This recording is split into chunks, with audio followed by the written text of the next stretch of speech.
Good afternoon, HMS Bobcats. Mr. Flato here. Hope everybody had a restful and awesome weekend. I hope everybody is ready to come back and have another great week at the Helena Middle School. Today's Bob lesson, brand new Bob lesson, part one of a part two series. 12 years in doing this job, wonderful career as a school counselor. Time teaches, and I start to observe patterns, and I start to observe trends, and through those trends, when it happens over and over, it kind of gives you reliability or test retest reliability or validation that yes, these are definitely developmental trends going on. And so I have been working on this two-part Bob lesson for a little bit here, a little bit there for the last couple months, and decided to finally over spring break put it together. I'm including 6th grade and 7th grade on this Bob lesson because this Bob lesson is going to go from 6th grade on a continuum through 8th grade. And so 6th graders, some of this is going to be review. 7th graders, some of this is going to be review. But really for 7th graders, it really sets up for maybe the more important back half of 7th grade, 8th grade, and then I'll incorporate 8th grade into that. 6th graders, you guys unfortunately have to wait till next year to see the second part of the Bob lesson. A lot of this review, a lot of this is just for you all because so many times friendships are such an important part of middle school that I do spend a lot of times on interpersonal relationships with middle school students because I do think it's such a huge social time and trying to figure these things out. And a couple things, if students know that this is a trend, students know that they're not alone, it's not something weird going on with them or their friendships or their thoughts or their feelings or their struggles or whatever. I hope that brings everybody a little bit of feel good or compassion or understanding. And so let's get rocking and rolling on this. Hope you guys like it. I hope you guys get something useful out of it for your own lives. And I hope you guys have a great week. All right, Bobcats, we are off and running. New Bob lesson titled Middle School Friendships on a Continuum. But first, let's be our best this week at HMS. Let's be safe, let's be responsible, let's be respectful, let's be a learner. So how this Bob lesson really came together for me was over the years, my experience and my training, I started noticing different trends that happen at different ages, along with different ways to think about friendships. And so I thought that I would put it on a continuum to help students understand that maybe some of the things they're going through is natural and normal. And a lot of the conversations I have about friendships in my office are usually negative and problematic type of conversations. And over the years, I've learned that if looked at through the right lens and kind of observed from the right lens, students can actually use this to not only better understand what's going on, but also to make better decisions and help guide them on their ways in the evolving friendship circles.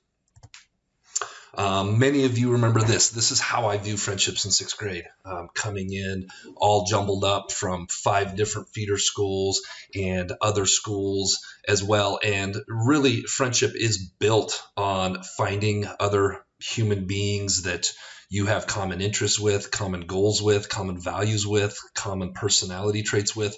And we as human beings definitely organize ourselves by these things, and talked a lot about friendship circles over the years, starting in 6th grade. And a lot of you, virtually all of us, organize ourselves into groups that we find these similarities with.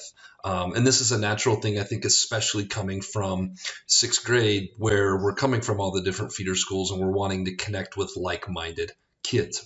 But I really started to observe 7th grade, definitely 8th grade. This is probably the number one 8th grade topic that I talk with students about, is that it's after students break themselves into these groups, now the groups slowly become refined, and everybody is trying to figure out not only which group do I fit into, but do I still fit into that group after a while. And so whenever I'm having a talk with students about this, I always think about a gold panner, panning for gold, trying to find the gold. And so I put that picture in, but wanted to talk about the definition of refinement, specifically the second one.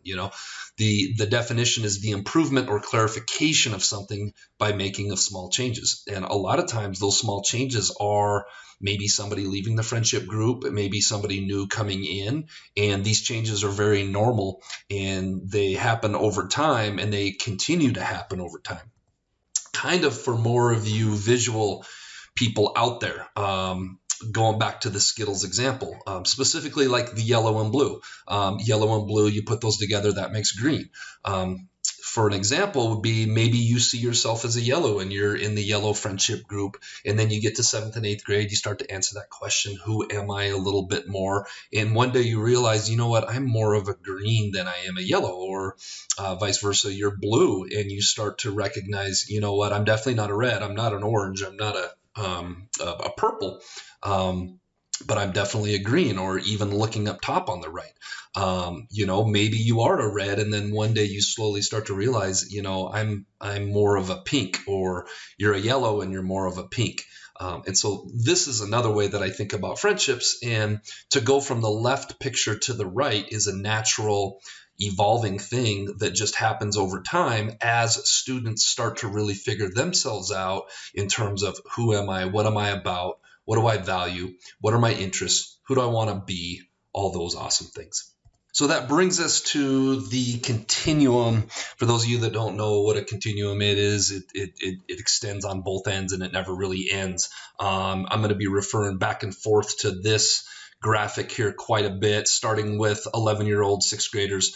And that is when that developmental stage really hits 11, 12 years old, where students and human beings start to really ask themselves, who am I?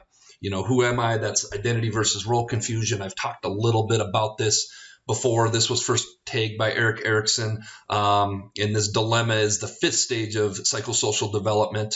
At the core is having an idea of core characteristics, values, and principles that we are. And when people look in the mirror and they get to this age, this extends, 12 to probably 20 or so. And it's a rapid time of really looking in the mirror and figuring out, who am I? What am I about? What sets me apart from other people?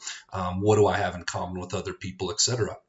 This stage of adolescence, when we start to question ourselves and ask questions relevant to who we are and what we want to become and what we want to accomplish, as that ties into friendships, we're naturally going to progress to spending time around other people that have similar interests and view themselves similarly. And that's the whole concept of what friendship is about.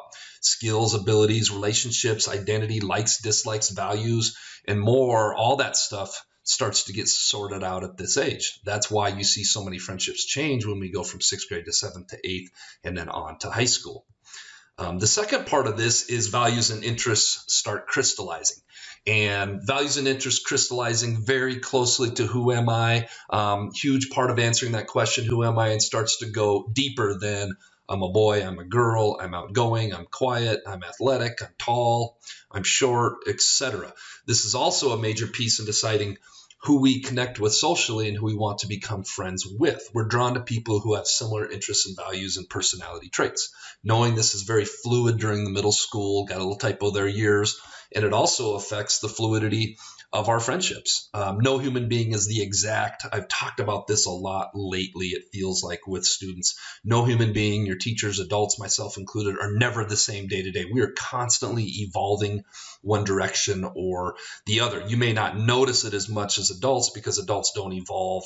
We are through this stage. Many of your teachers have been past this stage for years and decades, but that doesn't mean that we're not constantly always evolving. Kids at your guys' age, man, it's crazy when I see a whole new set of kids, 7th grade, 8th grade, over the summer. It's wild how much you kids evolve and change. And with the evolving and change, we can evolve in one of two directions. We can either evolve for the positive or we can evolve in a negative way. So hopefully we're all evolving in a positive way. All right, let's give away some jelly beans, shall we?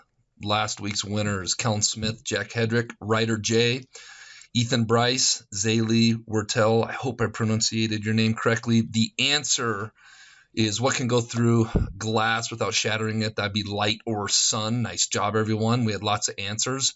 Remember, I just selected the first 5. All right. This week's Jelly Bean question of the week: what is the only bird that can swim but cannot fly? If you think you know the answer, get your answer turned in the Bob box. First and last name, please. Make sure it's legible. I skip over a couple because I can't read them sometimes. And then tune in next week to see if you're a winner. Our Bobcats, let's make it a great week at HMS. All right, let's get to this week's Jailbane Question of the Week winners. Connor Phillips, Hannah Tisdale, Signia Richardson, Julia Pritchards, and Deegan Helms. The answer was a keyboard. All right, this week's Jailbane Question of the Week. In my hand, I have 2 coins that are newly minted. Together, they total 30 cents, but one isn't a nickel. What are the coins? If you think you know, submit your answer to the Bob box. Make sure your first and last name's on it. Tune in next week to see if you're a winner. Final call for spring break snack bags. Part of being Bob is being responsible. Every year we have students that ignore these messages, ignore the announcements, and then want a spring break snack bag. And this makes it really impossible on us for planning purposes.